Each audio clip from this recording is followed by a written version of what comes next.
노아의 홍수는 실제적인 역사적인 사실일까요? 아니면 그냥 구색을 짜맞춰 기록한 종교적인 경전의 일부일까요? 어떻게 믿습니까? 정말 실제적인 사실을 믿어지십니까? 노아의 홍수가 실제적인 사실이라 우리는 믿고 있지만은 아직도 많은 사람들이 진화를 주장하는 입장뿐만 아니라 노아 홍수 기사 자체가 수메르 왕국의 길가메시 서사시 등에서 영향을 받은 신화라고 주장하는 사람들이 있습니다. 하지만 그러한 주장은 진실을 알아보려고 하는 것보다는 굳이 사실을 왜곡하려는 가설에 불과하다고 할 수 있습니다. 왜냐하면 노아 홍수의 역사적인 사실성은 단순히 성경뿐만이 아니라 고고학적인 자료나 또 그 밖의 문헌적인 자료를 비롯해서 여러 자료를 통해서 충분하게 뒷받침하고 있기 때문입니다. 실제로 노아 방수가 있다고 여겨지는 트르키예의 아라산에서 그동안 방주를 목격했다는 많은 사람들의 증언이 있고 그 동네에 사는 사람들은 실제 그 산 위에 방주가 있다고 오랫동안 믿고 전해져 오고 있습니다. 만일에 노아의 홍수를 비롯해서 성경이 사실이 아니라 사실과는 무관한 단순히 종교적인 픽션이라면 성경은 거짓말인 것이고 성경이 거짓이라면 우리는 더 이상 크리스천으로서 살아야 할 이유가 있어요 없어요? 없는 것입니다. 그런 점에서 우리가 노아 홍수를 유심히 살펴보는 것은 단순히 전래 동화처럼 그 안에서 어떤 교훈이나 어떤 재미를 얻고자 하는 것이 아니라 노아 홍수가 얼마나 명확한 역사적인 사실인가 하는 것을 다시 한번 우리가 정확히 알고 정확히 우리 생각을 좀 정리함으로써 그 안에서 우리가 하나님의 음성을 다시 듣고 우리 삶의 거울로 삼았으면 좋겠다는 것입니다.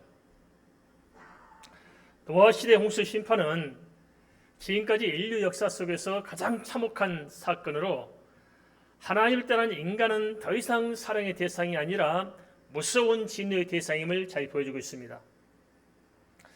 또한 우리는 이런 사건을 통해서 하나님을 떠난 죄악이 얼마나 무서운 결과를 초래하는 것인가를 알고 정말 우리가 어찌할 것인가 노아 홍수를 통해서 좀 우리 자신을 좀 비춰볼 수 있었으면 참 좋겠다는 것입니다. 오늘 이 시대를 사는 우리가 노아 홍수의 기사를 간과할 수 없는 결정적인 이유가 무엇일까요?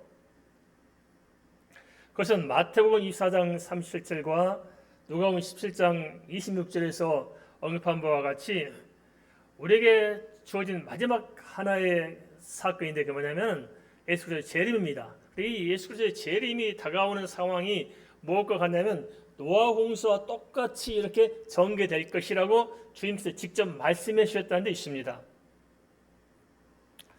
이런 점을 생각한다면 우리의 노아 홍수를 거울로 삼아서 이 구속사적인 마지막 시대를 산 우리 자신들에 대해서 좀 더 진지하게 총회해 봤으면 좋겠습니다.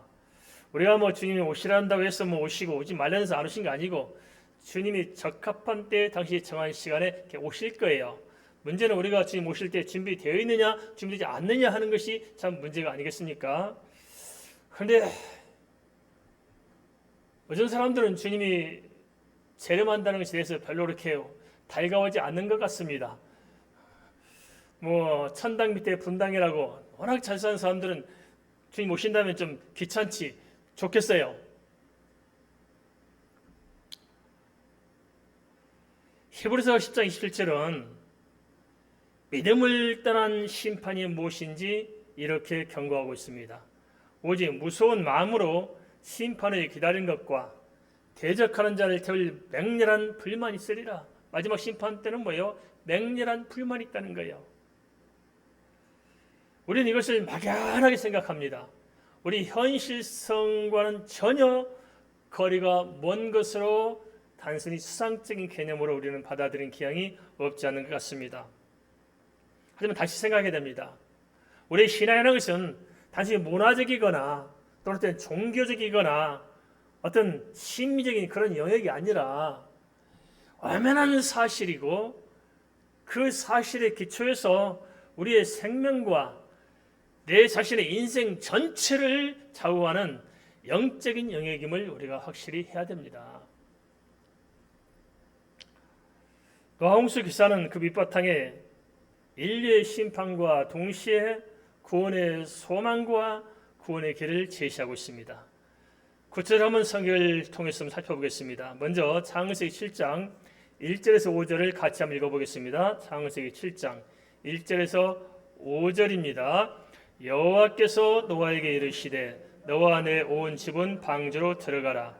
이 세대에서 내가 내 앞에 의로움을 내가 보았음이니라. 나는 모든 정결한 짐승은 암수 7씩 부정한 것은 암수 2씩을 내게로 데려오며 공중의 새도 암수 7씩을 데려와 그 씨를 온 지면에 유전하게 하라. 지금부터 7일이면 내가 40주야를 땅에 비를 내려 내가 지은 모든 생물을 지면에서 쓸어버리리라. 노아가 여호와께서 자기에게 명하신 대로 다 준행하였더라. 앞서 한 가지 혼란을 좀 정리하고 넘어갔으면 좋겠습니다. 하나님께서 노아에게 암수 2씩을 드리라고 했습니까? 암수 7씩을 드리라고 했습니까? 언제 보면 암수 2씩 드리라 해놓고 여기서 또 암수 7씩 또 드리라고 나오잖아요. 그러니까 사람들이 봐라, 성이 틀리지 않느냐, 2씩이라고 했다가 7이라고 했다가 이게 성경이 이랬다 저랬다 하는데 어떻게 성이 믿을 수 있느냐, 성경은 그래서 뭔가 문제가 있다 이렇게 주장하는 사람도 있습니다. 그러니까 우리 크리스찬들도 뭐 생각이 정리 안 되다 보니까 그런 걸 바라보면서 아이고 성경이 틀리더라도 그냥 넘어가야지 이런 생각을 하는 분들이 계신 것 같아요. 그러나 절대 그렇지 않습니다. 성경은 명확한 사실을 정확한 입장에서 이야기해주고 있는데, 그렇다면 왜 도대체 암수 2씩이라고 이야기하고 또 암수 7씩이라고 이야기하느냐, 그런 분명한 성경의 이유가 있는 것입니다. 그러니까 보편적으로 말할 때는, 보편적으로 대다수 보편적으로 할 때는 암수 2씩이 맞아요. 이해되십니까? 보편적으로 할 때 암수 2씩 이야기해요. 그런데 특수한 경우가 있어요. 특수한 경우는 뭐냐, 정결한 짐승과 공개새의 경우에 있어서는 특수한 경우는 암수 몇씩 7씩이 하라는 것입니다. 그럼 왜 그럴까? 이유를 알면 우리가 그렇게 답답해할 필요가 없을 것입니다. 그 이유는 뭐냐면 성경이 잘못된 것이 아니라 명확한 하나님의 계획이 있었기 때문입니다. 그것은 뭐냐? 하나는 제사의 정결한 제물이 필요한 것입니다. 그 제사 때는 정결한 제물이 필요하잖아요. 그래서 정결한 제사의 제물은 잡아먹고 제사하고 뭐 없잖아요. 그러니까 제사의 제물이 필요한 거예요. 제사 한 번만 하는 게 아니잖아요. 매일 제사해야 돼요. 그러니까 정결한 짐승을 가지고 또 새끼 낳고 할 때까지는 그만한 제사할 제물이 확보가 되어야 한다는 것입니다. 또 하나 있습니다. 그게 뭐냐면 홍수 전에는 사람이나 짐승이나 식물이 먹을 거리였어요. 그죠? 홍수 이후에는 식물도 물론 떠다닐 때 있었겠지만 자랄 때까지 필요하잖아요. 그래서 사람에게 비로소 또 짐승들에게도 육식을 먹을 거로 주었어요. 그럼 뭘 먹고 살아야 돼? 우리가 정결한 짐승을 먹는 거예요, 우리에게. 그래서 정결한 짐승은 그만큼 다양하게 필요하기 때문에 더 많은 숫자가 필요해요. 그래서 보편적으로는 2씩 그렇게 집어넣으라 했지만은 정결한 짐승에 한해서는 제사할 것이 필요하고 먹거리가 필요하므로 7씩이라고 예외적인 조항을 두고 있는 것입니다. 성경이 정리됐습니까? 머리가 좀 시원해지십니까? 이런 걸 통해서 볼 때 하나님께서는 노아 방주 안에서도 이미 홍수 이유를 내다보고 준비시킨 것을 알 수 있어요. 그죠? 하나님께서는 예비하신 하나님입니다. 미리 준비해 주셨고, 또 하나 우리가 중요한 사실은 뭐냐면 노아 홍수 자체에 뭘 준비하고 있었냐면 예수 그리스도의 대속의 피로 제사하는 피의 제사할 수 있도록 방주 안에서도 이미 준비하고 있었다는 것입니다. 그런 방주의 중심적인 사상은 뭐냐? 그것은 바로 예수 그리스도의 대속을 통한 인류 구원의 하나님의 대원칙은 방주 안에서 찾아볼 수 있어요, 없어요? 찾아볼 수 있는 거예요, 방주 안에서도. 우리가 그런 점들을 우리가 볼 수 있어야 할 줄 압니다. 노아의 홍수는 아담이 창조되고 대략 1656년쯤 지난 이후에 일어난 사건으로 보고 있습니다. 몇 년쯤 됐다고요? 1656년. 이러한 연대기와 당시 사람들의 수명으로 계산해 보면 노아 당시의 인구는 대략 10억에서 100억 정도로 평균 잡아 오늘날 지구촌 인구와 비슷한 것으로 추정할 수 있습니다. 1656년 동안 아담과 같이 그렇게 번성했다는 거예요. 우리 잘 안 믿겨지죠. 그래 그때 당시 사람들은 수명이 무드셀라 969세 살았잖아요. 그래서 사는 동안 자식들 얼마나 많이 낳았겠어요. 우리 할머님이 100세를 살고 하셨습니다. 그래 할머님 할아버님이 자식을 몇 낳나 하면 11 낳아가지고 뭐 죽고 12 낳아서 셋 죽고 9형제가 있어요. 9형제. 9형제가 장가가고 시집가서 몇을 낳냐면 보통 저는 우리 아버님이 큰 아들이었는데 8을 낳아가지고 7이 살아 있습니다. 그리고 다른 형제도 마찬가지겠죠. 그럼 9이 시집가고 장가가지고 보통 7, 8명, 7, 8명, 5명 낳았을 거 아니겠어요. 그래서 지금쯤 얼추얼추 이렇게 모아봤더니 뭐 3대, 4대째 모아봤더니 손주들까지 모아보면 대략 얼마 되냐면 100명이 넘어요. 100명이 넘어. 그래 불과 100년 사이에 두 사람이 100명이 넘는데 우리 100명이 또 자손을 번성하면 얼마나 많겠습니까? 이렇게 따져보면 노아 홍수 사건 1656년쯤 됐을 때 아담과 하와 때부터 번성한 인구는 10억에서 100억 정도. 지금의 인구와 평균 잡아서 맞먹는다고 볼 수 있습니다. 한데 성경은 당시에 그 모든 사람들을 심판으로 죽은 마당에 노아의 8식구는 살아남았다고 알려주고 있습니다. 그것을 통해서 우리는 당시 상황을 좀 읽어볼 수 있어요. 그게 뭐냐? 당시에 하나님을 떠난 인간의 부패와 타락과 영적인 흑암이 얼마나 크고 깊었는가를 알 수 있습니다. 하나님께서 살리기를 원하실까요? 죽이기를 원하실까요? 살리기를 원하실 거예요. 그런데 도무지 더 이상 가망이 없는 거예요. 돌이키지 않기 때문에 하나님께서는 전체를 멸하기로 작정하셨을 것입니다. 그렇지만 다 멸한 것이 아니라 그 중에서도 진짜 하나님을 찾는 노아의 가정은 살리기로 작정하셨고 그러한 노아의 가정을 통해서 또 생명이 보존되고 전수되기를 원하실 것입니다. 그렇다면 우리가 하나 생각할 게 있습니다. 뭐냐? 이런 와중에 그러면 노아는 어떻게 해서 하나님께 은혜를 입었을까요? 다 멸망한 중에 은혜를 입은 사람이 있잖아요. 장사다 보면 그렇더라고요. 다 망하는데도 잘 되는 사람이 있어요. 그 중에서도. 그래서 그 이유가 뭘까요? 왜 도대체 온 지구촌이 다 멸망당하는 그 와중에서 노아의 8식구는 살아날 수 있었느냐 하는 것입니다. 우리가 이것을 좀 깊게 조명해 볼 필요가 있지 않겠습니까? 먼저 우리가 읽었던 창세기 7장 1절 5절의 내용을 간략히 정리하면 그렇습니다. 첫째, 너와 내 온 집은 방주로 들어가라. 둘째, 짐승들과 공중의 새도 방주로 들여라. 셋째, 지금부터 7일이면 40주야를 땅에 비를 내릴 것이다. 그리고 덧붙여 노아와 관계에서 중요한 두 가지를 앞뒤로 좀 언급해주고 있다는 거예요. 그게 뭐냐? 하나는 하나님께서 노아에게 의로움을 보았다는 거예요. 하나님 우리를 볼 때 뭘 볼까요? 하나님께서는 노아를 통해서 노아가 의롭다는 것을 보았다는 데 있습니다. 또 하나는 그 말씀을 뒷받침하는 것으로 노아는 하나님께서 자기의 명령한 대로 다 준행했다고 기록하고 있습니다. 이게 하나님과 노아의 관계를 이야기해주고 있다는 것입니다. 하나님 노아를 통해서 의로움을 받고 노아는 하나님 앞에 실망시키지 않도록 하나님께서 말씀하신 대로 다 준행하는 삶. 그래서 노아와 하나님과의 관계는 정말 아름다운 관계, 영적으로 정말 신뢰할 만한 관계가 형성되어 있었던 것입니다. 이를 통해서 우리는 왜 노아 가정의 심판 중에서 구원을 받았는가, 그리고 노아는 어떻게 해서 결정적인 분기점에 하나님께 심판받는 것을 짐작할 수 있으리라 여깁니다. 노아는 하나님 보시기에 의로운 사람이라 알려주고 있는데요. 그렇다면 노아가 완벽한 사람이었을까요? 의로운 사람이라는 것이 완벽하다는 것을 의미하는 것일까요? 그것은 아닐 것입니다. 노아가 의로웠다는 것은 하나님의 말씀대로 준행하는 최선의 삶을 통해서 그 믿음의 중심, 노아가 하나님 가지고 있는 그 믿음의 중심이 의로웠다는 데 있을 것입니다. 노아 역시 성정이 우리와 비슷한 보편적인 사람이었지만 그러나 그럼에도 불구하고 노아는 하나님의 은혜를 알았고 믿음으로 순종하며 살았다는 것입니다. 중요한 것은 그럴 수 있는 이유가 무엇이냐는 것입니다. 어떻게 노아는 그렇게 할 수 있었을까? 그 이유는 노아는 하나님을 깊이 알았고 하나님과 함께 했으며 하나님의 은혜 안에 있었다는 데 있을 것입니다. 그게 중요합니다. 하나님 안에 있느냐 하나님 밖에 있느냐가 중요하다는 것입니다. 이 점이 노아와 당시 시대에 구원받지 못한 모든 사람들과의 차이점을 알 수 있습니다. 노아가 방주를 짓는 일은 100년 가까운 세월의 온전히 다 바친 것일 것입니다.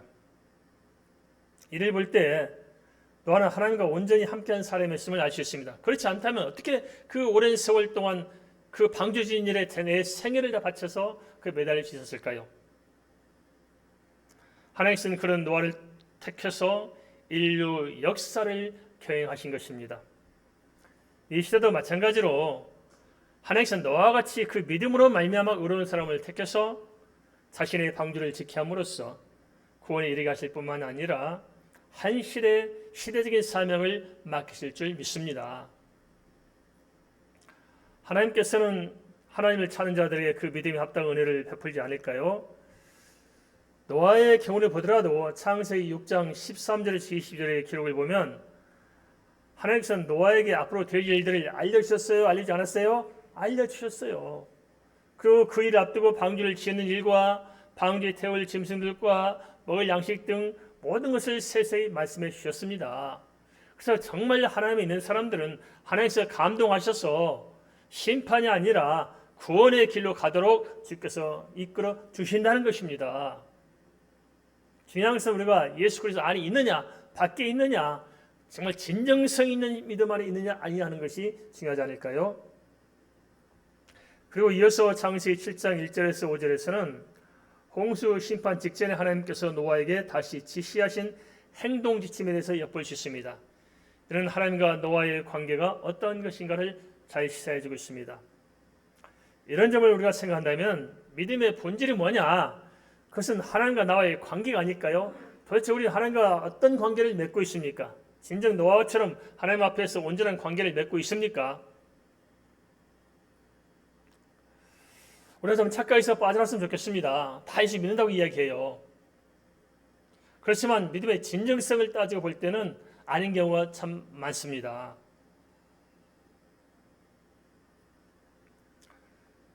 그래서 우리가 노아의 방주를 다듬어 보면서 우리가 이 노아의 방주의 사실성을 발견하고 정말 하나님이 살아 계심을 알고 나와의 관계를 좀 다시 새롭게 할 수 있는 기회가 되었으면 좋겠습니다. 그렇다면 노아는 어떻게 해서 하나님을 깊이 신뢰할 수 있었고 어떻게 해서 한 시대 하나님의 말씀에 올인할 수 있었을까요? 뭐 근거가 있을 거 아니겠습니까? 영적인 체각을 가진 노아가 생각할 때 하나님 어떤 분이었기에 변함없이 하나님을 신뢰할 수 있었느냐 하는 것입니다. 이러한 생각을 가지고 우리가 창세기 7장 6절에 12절을 좀 살펴보겠습니다. 창세기 7장 6절에서 12절을 같이 읽겠습니다. 홍수가 땅에 있을 때 노아가 600세라 노아는 아들들과 아내와 며느리들과 함께 홍수를 피하여 방주에 들어갔고 정결한 짐승과 부정한 짐승과 새와 땅에 기는 모든 것은 하나님이 노아에게 명하신 대로 암수 둘씩 노아에게 나와 방주로 들어갔으며 7일 후에 홍수가 땅에 덮이니 노아가 600세에 되던 해 둘째 달 곧 그 달 11의 날이라. 그날에 큰 기쁨의 샘들이 터지며 하늘의 창문들이 열려 40지하를 비가 땅에 쏟아졌더라. 알기 쉽게 창세기 7장 6절에서 12절을 다시 정리하자면 그렇습니다. 그 내용이 뭐냐면 첫째는 노아의 식구들과 모든 짐승들이 방주로 들어갔다는 것이에요. 그죠? 둘째는 방주에 들어간 이후 7일 후에 홍수가 덮였다는 것입니다. 세 번째, 홍수가 시작된 날은 노아가 600세에 되던 해 둘째 달 11의 날이 있습니다. 그 다음에 넷째, 홍수는 땅에 깊은 샘들이 터지고 하늘의 창문들이 열려서 40지하 땅을 덮게 됐다는 것입니다. 여기서 창세기 7장 6절 12절이 시사하는 바는 무엇일까요? 그것은 앞서 정리한 바대로 노아의 실제적인 경험을 바탕으로 하나님의 계시록부터 시작해서 그 준비 과정과 또 그 결과에 이르기까지 모든 역사적인 사실을 오늘 우리에게 증언해주고 있다는 데 있습니다. 이를 통해서 성경은 하나님은 살아계신 분이요 의심 없이 믿고 신뢰할 수 있는 분임을 우리에게 지금 증언해주고 있는 것입니다. 실제로 노아는 홍수 과정을 통해서 하나님께 대한 절대적인 신뢰를 얻게 되었을 것입니다. 우리도 그렇잖아요. 예수 믿고 살면서 정말 하나님과 깊이 교제하는 사람들은 매 순간 매 순간 하나님께서 나와 함께 하심을 알아요, 몰라요? 알아요. 증거 있어요, 없어요? 있습니다. 진짜 진정성 있게 예수 믿고 사는 사람들은 두 가지가 있어요. 하나는 뭐냐면 내 안에 예수 그리스도를 믿는 믿음의 비밀이 있다는 거예요. 비밀이 있어요. 또 하나 내 속에, 내 삶 속에 내가 예수 믿고 살아가는 삶의 흔적들이 있어요, 없어요? 있는 것입니다. 그래서 예수 믿는 비밀이 내 안에 있는 것이고 예수 믿는 흔적이 없는 사람들은 고심을 해봐야 됩니다.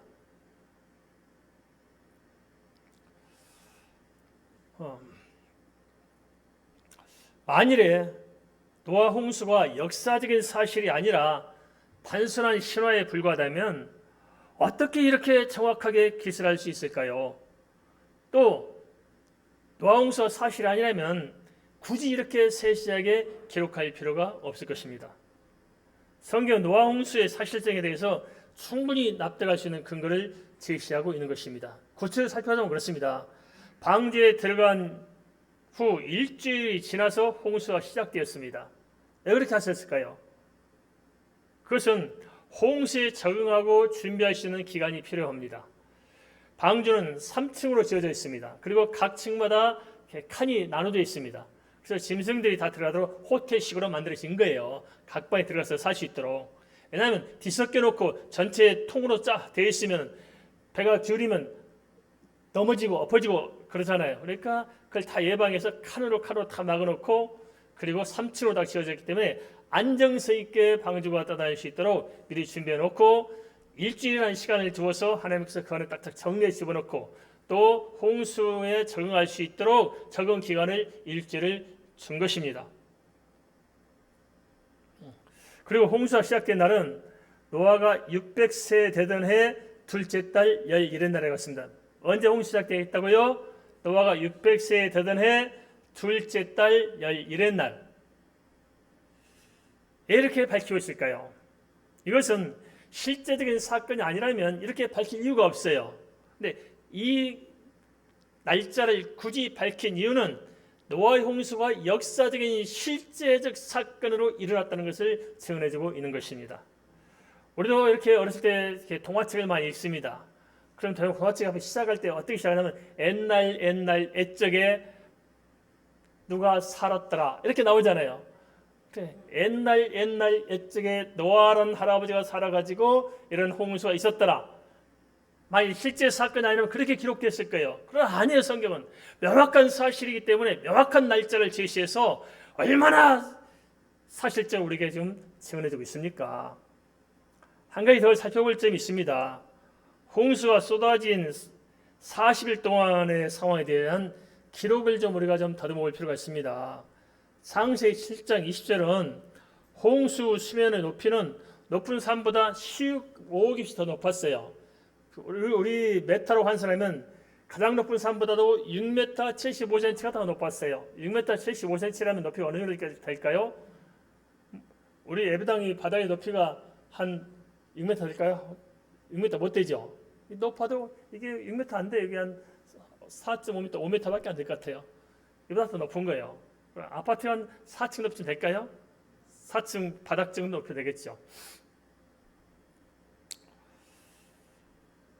그래서 모든 생명 있는 자들이 잠겼다고 알려지고 있습니다. 한데 여기서 우리는 하나의 의심점이 있을 거예요. 그게 뭐냐? 아무리 홍수가 심해도 그렇지 어떻게 이런 점이 쉽게 납득될 수 있느냐 하는 것입니다. 하지만 창세기 7장 11절 12절은 이러한 의문을 충분히 풀어주고 있습니다. 그것은 노아 당시 홍수는 어떻게 된 거냐?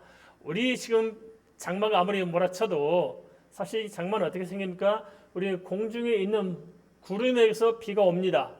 근데 노아 홍수 때는 공중에 있는 구름에서 비가 온 게 아니었어요. 창세기 1장 6절 7절 언급한 바와 같이 창조할 때 하나님께서 궁창을 중심으로 궁창 위에 물이 있었고 궁창 아래에 물이 있었어요. 그죠? 궁창의 물과 궁창 아래의 물. 그런데 성경 보니까 궁창 위에 물이 쏟아진 것입니다. 그래서 물층이 생겨서 지구를 감싸고 있던 궁창의 물이 쏟아진 것이고 이런 것을 통해서 홍수의 역사의 사실성을 하나님께서 보여주고 있습니다. 근데 참 지금도 마찬가지입니다. 우리 이 안에는 물이 있을까 없을까요? 우리 예배당 안에 물이 있을까 없을까요? 전 놀라운 게 있습니다. 뭐냐면 우리 이게 예배당이 좀 습기 안 차도록 제습기를 틀어갑니다. 제습기를 틀어놓고 한나절쯤 지나서 하루 못 되게 한나절 정도 좀 지나면 이 제습기 물통들에 물이 가득 다 채워집니다. 그럼 우리는 보이지 않는데 이게 물이 지금 이 안에 있는 이 공간 안에만 해도 이 통이 몇 개인데 물이 다 채워져요. 엄청난 물이 우리 지금 현재 눈에 보이지 않지만 있습니다. 하나 더 생각해 본다면 인구 증가를 계산해 보더라도 노아 홍수는 필연적인 사실임을 알 수 있을 것입니다. 그래서 만일에 4,300여 년 전 홍수가 없었다면 오늘날과 비슷했을 노아 당시의 인구와 그 증가를 따져볼 때 아무리 전쟁과 기근과 자연재해가 있었다 할지라도 현재 지구에 살고 있는 인구 수는 수천억 정도가 아니라 아예 발 디딜 틈도 없이 쌓여 있을 거예요. 그죠? 다 인구가 들어 누워도 몇 층으로 쌓아도 지금 인구가 감당이 안 되는 거예요. 이렇게. 생각해 보세요. 인구 번성률 그리고 그동안에 인구가 늘어날 것을 가산해 보세요. 지금 지구는 발 디딜 틈도 없었을 거예요. 이런 점으로 미뤄보더라도 노아 홍수는 역사적인 사실을 알 수 있고 나가 하나님의 살아계심이 분명하지 않을까요? 노아는 이미 홍수 준비의 전 과정을 통해서 하나님과 깊이 교제하며 당대의 최후 심판을 준비했을 것입니다. 노아가 하나님을 신뢰하지 못했다면 그리고 하나님 어떤 분이 알지 못했더라면 이렇게 준비했었을까요? 절대 못했을 거예요. 그러니까 노아는 자기와 함께 하신 하나님을 알았기 때문에 다가올 일들을 믿음으로 바라보았고 그것을 확실히 의심하지 않았기 때문에 방주를 지었고 가족을 살릴 수 없고 또 생명을 전수할 수가 있을 것입니다. 그런데 노아의 주신 정보와 우리에게 주신 정보를 비교해 볼 때 하나님께서 누구에게 더 많은 정보를 주셨을까요? 오늘 우리에게 더 많은 정보를 주셨을 거예요. 그죠? 우리 이미 노아의 시대 사건도 잘 알고 있고 그 이후의 사건도 잘 알고 있고 그리고 우리는 구약 전체 시대의 사건뿐만 아니고 실제적으로 예수 그리스도께서 오셔서 십자가에 죽으시고 부활하시고 승천하시고 또 그의 제자들을 증언했던 모든 역사적인 사건들 우리는 잘 알고 있습니다. 그런데 지금 이 시대 사람들도 노아 시대와 마찬가지처럼 그 엄청난 사실들이 기록한 성경을 보면서도 믿지 못한다면 참 이게 심각한 거 아닐까요? 노아에게서 하나님은 어떤 분이셨을까요? 노아가 노아 방주 전 과정을 통해서 만난 하나님은 어떤 분이셨을까요? 창세기 7장 13절 16절은 이렇게 기록하고 있습니다. 창세기 7장 13절에서 16절 같이 읽겠습니다. 곧 그날에 노아와 그 아들 셈, 함, 야벳과 노아의 아내와 셈의 아내가 다 방주로 들어갔고 그들과 모든 들짐승이 그 종류대로 모든 가축이 그 종류대로 땅에 기는 모든 것이 그 종류대로 모든 새가 그 종류대로 무릇 생명의 기운이 있는 육체가 둘씩 노아에게 나와 방주로 들어갔으니 들어간 것들은 모든 것의 암수라 하나님이 그에게 명하신 대로 들어가매 여호와께서 그를 들여보내고 문을 닫으시니라. 방주에 도면을 주시고 방주를 짓게 하신 분 하나님이셨고요. 짐승들까지 방주 안을 불러와 종족을 보존하신 분도 역시 하나님이셨습니다. 노아 홍수의 기간은 어느 정도 됐을까요? 보통 우리가 노아 홍수 기간은 40일만 생각하잖아요. 실제 그렇지 않지 않습니까? 먼저 대기하는 시간이 일주일이 있었어요. 그죠? 대기하는 시간. 그 다음에 실제적으로 하늘에 창들이 열리고 샘들이 터져서 지구촌을 덮었던 기간이 그 물이 쏟아진 기간이 40일. 그리고 가장 높은 산꼭대기까지 물이 다 채워져서 창일했던 기간이 150일이 있었습니다. 그리고 나중에 물이 마르는 기간이 있잖아요. 말라서 방주에서 나오기까지 계산을 해보면은 대기하는 일주일과 370일이 걸렸는데 합해서 378일 동안 노아 홍수 사건이 진행된 것입니다.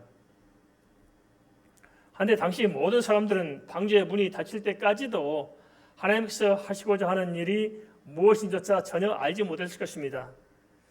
창세기 4장을 보면은 당시에도 남에게 자손들 때부터 농경과 목축과 기계의 문명과 예술이 발달했었습니다. 우리가 착각하는 것이 있습니다. 물론 현대 사회에 오면서 과학 문명이 굉장히 발전됐고 지식이 팽창한 것은 사실입니다. 많은 것이 축적되어 왔기 때문에 그럴 것입니다. 그러면 현대인들이 과거 시대에 살았던 사람들보다도 머리가 우수한 것일까요? 그것은 아닙니다. 과거 시대에 살았던 사람들이 지금 우리나 다를 바가 없습니다. 실제로 보면 로마 시대에도 상수도 시설이 있었습니다. 그거 잘 아시죠? 우리가 가지고 있는 상수도 시설은 우리의 과학 문명을 토대로 해서 정확하게 계산돼서 이렇게 상수도가 공급되고 있습니다. 그래서 이미 로마 시대는 어떻게 하냐면 이렇게 도시에 공중에 다리를 건설해가지고 수로를 만들었습니다. 수로를 만들어서 수원지에서부터 각 가정에 돌아다니면서 물을 공급할 수 있도록 공중에 물길을 내가지고 로마 시내에 물을 공급했어요. 이미 상수도 시절이 그때도 있었고 이미 노아 시대 때도 철기 문명이 발전돼 가지고요 많은 기구들을 만들었었습니다.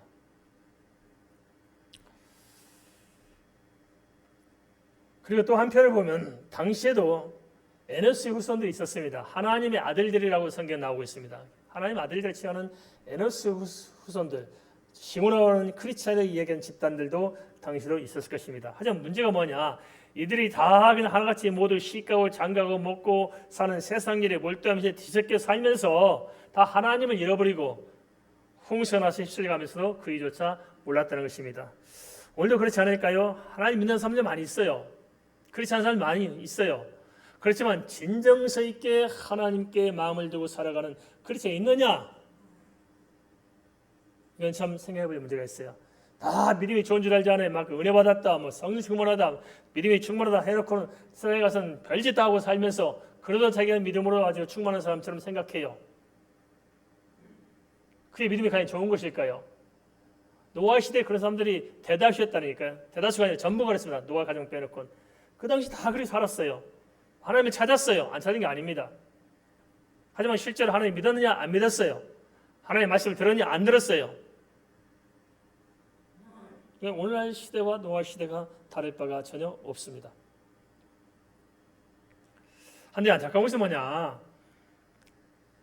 비가 쏟아지기 전에 문이 닫히고 7일 동안 대기 상태에 있었잖아요. 그럼 그 대기 상태 동안에 문을 두드리면 방주문이 열렸을까요? 안 열렸을까요? 안 열린 거예요. 그죠? 한번 구원의 방주의 문이 닫히면은 더 이상 해결할 기회가 없다는 것입니다. 우리도 마찬가지입니다. 마지막 시대에 가면 이와 똑같을 거예요. 지난 시간에도 말씀드렸습니다. 인이 있고 나팔이 있고 대접이 있습니다. 이는 계시의 말씀을 이미 우리에게 알려주셨어요. 그리고 또 나팔을 통해서 경고의 말씀을 주셨어요. 그러니까 대접은 뭐냐? 바로 심판에 들어가는 모습을 알려주고 있어요. 대접 때 심판이 들어가면은 심판 중에는 해결할 기회가 있어요, 없어요? 없다는 것입니다. 그래서 우리가 이것을 알고 우리 영혼을 다시 한번 생각해야 할 줄 압니다. 어쩌면 오늘날 우리도 노아 시대 사람들처럼 똑같은 전철을 밟고 있지 않을까 싶습니다. 고린도후서 6장 1절은 따라서 이렇게 권면하고 있습니다. 우리가 하나님과 함께 일하는 자로서 너를 권하노니 하나님의 은혜를 헛되이 받지 말라. 그래서 하나님의 은혜라는 게 무엇일까요? 하나님의 은혜 헛되이 받자고 했을 때 하나님의 은혜가 무엇이었을까요? 당시도 바울 사도께서 전하신 그 복음의 말씀이 하나님의 은혜였습니다. 근데 요즘도 똑같아요. 하나님의 은혜를 헛되이 받아요. 하나님의 은혜는 뭡니까? 기록된 성경 말씀이고 그 말씀을 가지고 선포한 말씀입니다. 우리는 하나님의 말씀을 헛되이 받아요. 진지하게 받아들이거나 정말 말씀 앞에서 내가 정말 마음을 열고 생각하지 않습니다. 하나님의 말씀을 헛되이 받으면 안 됩니다. 우리가 왜 믿음으로 성장하지 못하고 왜 변화받지 못하고 왜 우리가 크리스찬답게 살지 못하고 왜 진정성의 믿음에 서지 못할까요? 그것은 하나님의 은혜를 헛되이 받기 때문이 아닐까요? 한번 잘 생각해 보십시다. 진정 하나님의 말씀을 제대로 받고 있습니까? 성경이 사실적으로 내 것인 하나님의 생명의 말씀으로 이 말씀을 듣지 않으면 내가 죽을 수 있다는 경각심을 가지고 성경 말씀을 대하고 그 말씀 앞에 서 있습니까? 진정성 있게 하나님의 말씀을 우리가 받아야 할 줄 압니다. 노아 시대도 그런 말씀 받았으면 얼마나 좋았을까요? 그런데 아닙니다. 다 흘려 들어왔을 것입니다. 오늘날도 우리는 신앙생활을 이렇게 합니다. 우리가 뭔가 좀 습성이 잘못 배이는 것이 아닌가 싶습니다. 들어도 그만 안 들어도 그만이라고 우리는 생각할 수가 있을 것입니다. 캄보디아에 있는 선교사님이 참 고민을 털어놓습니다. 캄보디아 사람들은 아무리 말씀을 가르쳐도 절대 안 듣는다는 거예요. 그래서 원래 그 사람들 인식은 말씀을 전하는 사람 전하는 것이고 자기들 원래 안 듣는 것으로 이렇게 알고 있다는 거예요. 그래서 왜 그런 일이 생기냐니까 그 사람들이 의무적으로 이제 자원에서는 모르겠습니다만은 이렇게 승무원 입고 3년 동안이니까 중노를 하잖아요. 그럼 거기 가서 그렇게 배운대요. 앞에서 막 떠들어도 자기들은 의리 안 듣고 그냥 앉아서 그 시간 때우고 온다는 거예요. 그래서 3년 동안 훈련이 잘 돼 있어요. 앞에서 학원 말고는 자기들 의리 안 듣는 것으로 3년 동안 훈련 받고 와가지고 이제 예수 믿고 복음 전에도 의리 안 듣는 것으로 그냥 그 시간 참아주고 시간 때우는 걸로 그렇게 아주 몸에 체질이 돼 있다는 거예요. 절대 말씀 안 한다는 거예요. 그런데 그들만의 문제겠냐고요. 우리가 그렇지 않습니까? 애비 와서 말씀을 아무리 선포하고 떠들어대도 의뢰 우리는 안 듣는 것이고 날씨게 쳐다보면서 시간 되면 또 그칠 것이니까 어쩌든지 좀 견디면 또 예배 끝나겠지 이런 거 아니겠을까요? 이게 은혜를 헛되이 받는 거 아닐까요? 노아 시대와 똑같지 않습니까? 이것이 대부분이 현명하게 잘 사는 것처럼 여길지 모릅니다. 대부분은 다 이렇게 믿음으로 잘 산다고 생각할지 모릅니다. 하지만 가만 보면 노아 시대와 똑같이 그 당시 세상 가치에 함몰되어 살던 사람처럼 우리 또한 죽음 앞에 서는 순간까지도 노아 때처럼 내 영혼에 대해서 진지하게 생각해보지 못하고 믿음에 대해서 하나님에 대해서 이 천성에 대해서 예수에 대해서 십자가에 대해서 뭔가 좀 진정성 있는 어떤 고민과 갈등을 통해서 만나보지 못하고 그냥 겉돌고 살다가 도대체 내 앞에 무슨 일이 다가온지 모르고 죽음의 준비조차 없이 세상을 떠나는 것이 아닐까요? 이런 점을 생각한다면 아무리 이 세상 일에 분주해도 또 아무리 이 세상이 좋아 보여도 생사화복의 주관자이신 하나님을 알고 그분을 신뢰함으로 그 은혜 안에서 살아가지 않을까요? 오늘 하나님께서 우리에게 노아에서 말씀하신 것은 바로 우리의 이런 방주를 좀 준비했으면 하는 것이 아닐까요? 노아의 홍수는 결국 하나님께서 미리 말씀하신 그대로 성취되었습니다. 창세기 7장 20절 24절 읽고 좀 마치겠습니다. 창세기 7장 20절 24절 말씀 함께 읽겠습니다. 물이 불어서 15규빗이나 오르니 산들이 잠긴지라 땅에 움직이는 생물이 다 죽었으니 곧 새와 가축과 들짐승과 땅에게는 모든 것과 모든 사람이라 육지에 있어 그 고의 생명의 기운이 숨어있는 것은 다 죽었더라. 지면의 모든 생물을 쓸어버리시니 곧 사람과 가축과 기는 것과 공중의 새까지라. 이들은 땅에서 쓸어버림을 당하였으되 오직 노아와 그와 함께 방주했던 자들만 남았더라. 물이 150일을 땅에 넘쳤더라. 노아 홍수는 40일 동안 궁창의 물과 궁창 아래 물이 지표로 쌓여 150일 동안 세상을 덮고 있었으니 상상하면 소름이 끼치지 않을까요? 그리고 그냥 단순히 지구의 물을 이렇게 덮고 있는 것뿐만 아니고 지구가 공전과 자전을 하잖아요. 그러면 그 파도가 얼마나 높을까요? 상상할 수 없을 거예요. 그죠?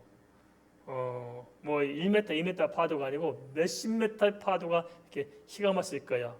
그래서 하나님께서 노아의 방주를 그것을 견디도록 아주 최선의 방법으로 하나님께서 아름답게 정확하게 설계도면을 만들었습니다. 세계 조선소 중에서 한국이 제일 유명하다며요. 한국 조선소가 가장 막강하다고 합니다. 그 모든 면에 있어서. 그래서 한국 조선소에서 실제 실험을 했습니다. 가장 안전한 배가 무엇인가를 실험해서 했는데 많은 사람들을 참여해서 공개적인 실험을 했습니다. 어떤 배가 가장 안전한 배인가. 그래서 다양한 케이스 15개 케이스인가를 비율을 다 만들었고 테스트도 해봤는데 노아의 방주의 비율로 만든 배가 제일로 안전하다. 끄떡 안 납니다. 끄떡 안 나요. 그래서 몇십 미터 파도가 와도 노아 방주는 그대로 안정성 있게 만들었고 또 노아 방주 안에 그 구조들 칼을 막고 3층을 해서 딱딱딱 막아놓았기 때문에 아무리 파도가 쳐도 휩쓸리지 않고 정확하게 균형을 잡도록 그렇게 만들어졌다는 것입니다. 참 이런 걸 보면 인간의 지혜를 떠넘는 하나님의 지혜를 볼 수 있지 않겠습니까? 오늘날 지구 모습은 홍수 이전과는 많이 다릅니다. 그것은 하늘의 물층이 파괴되었고 땅속의 지층이 파괴된 상태에서 물이 덮여 공전과 자전이 이루어졌기 때문일 것입니다. 그럼 홍수 때 그 많은 물들은 어디로 갔을까요? 그죠? 지구를 평평하게 생각하다가 가정할 때 그 쌓인 물들은 아마 엄청나게 많이 쌓여 있을 거예요. 높은 산이 덮었으니까 물이 많잖아요. 그래 그 물이 다 어디로 갔을까요? 도무지 납득이 안 되잖아요. 그런데 그 분야에서 연구한 사람들의 자문을 구해봤더니 그게 가능해요. 간 곳이 있다는 거예요. 뭐냐? 세계에서 가장 높은 산은 에베레스트 산으로서 해발 8,850m입니다. 초등학생 때 다 배웠잖아요. 8,850m. 반면에 가장 깊은 바다가 있다네. 가장 깊은 바다는 뭐냐면 해구로서 11,035m랍니다. 11,035m. 바다 깊이가 11,035m. 상상됩니까? 11km. 바다 깊이가. 제가 이스쿨이라고 중앙아시아에 있는 그 이스쿨이라는 호수가 있는데 그 호수가 그 텐산산맥에서 흘러가는 물들이 고여서 이렇게 있는 아주 맑은 호수인데 어마어마하게 큰 호수입니다. 그런데 그 호수 깊이가 450m라고 합니다. 아마 그 물만 해도 엄청난 물일 거예요. 450m 갇혀 있어요. 바다는요. 어마어마한 물이 바다에 지금 갇혀 있고 호수에 있습니다. 그래서 충분히 저장할 수 있습니다. 한 가지 중요한 사실은 이 모든 것이 하나님께서는 노아가 480세 되던 해 곧 노아 홍수가 시작되기 110년 전부터 이미 말씀하셨다는 것입니다. 그런데 결국은 하나님의 말씀대로 되었어요? 안 됐어요? 말씀대로 됐어요. 그럼 우리에게 남아있는 예수 그리스도의 재림과 또 많은 사건들, 앞으로 이루어질 사건들은 말씀대로 될까요? 안 될까요? 말씀대로 됩니다. 믿습니까? 말씀대로 돼요. 노아 당시 사람들이 믿건 안 믿건 상관없이 홍수 역사가 있었던 것처럼 이 시대 사람들이 예수 그리스도의 재림에서 믿건 안 믿건 간에 말씀대로 된다는 것입니다. 그럼 우리가 어찌할까요?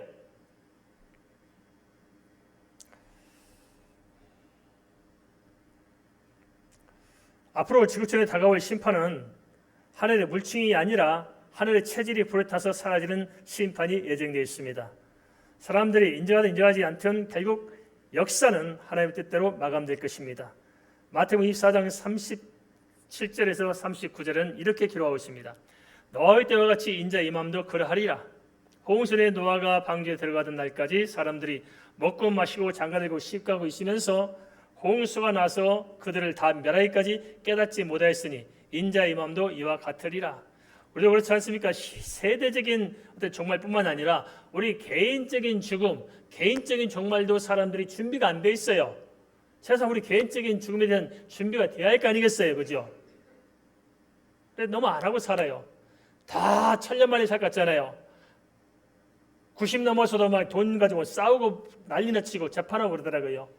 이유가 뭐예요? 천년만에 살 것처럼 생각하잖아요. 아니에요. 언제 죽을지 몰라요. 제 친구도 젊어서 죽었습니다.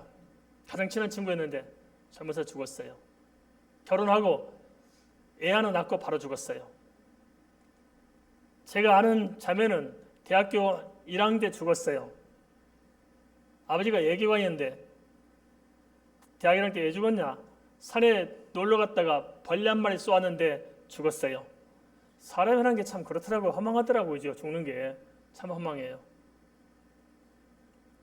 언제 우리에게 이런 죽음이 다가올지 모릅니다. 젊었다고요? 괜찮아요. 나이 들었다고요? 아니에요. 누가 그래요? 올 때는 순수했지만 갈 때는 순수가 없다고. 그죠? 우리가 좀 준비 좀 하고 삽시다. 자원이 삽시다. 준비하고 삽시다.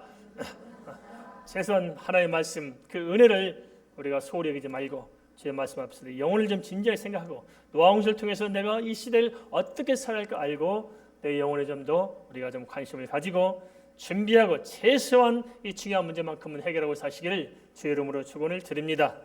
우리 말씀을 함께 기도하겠습니다.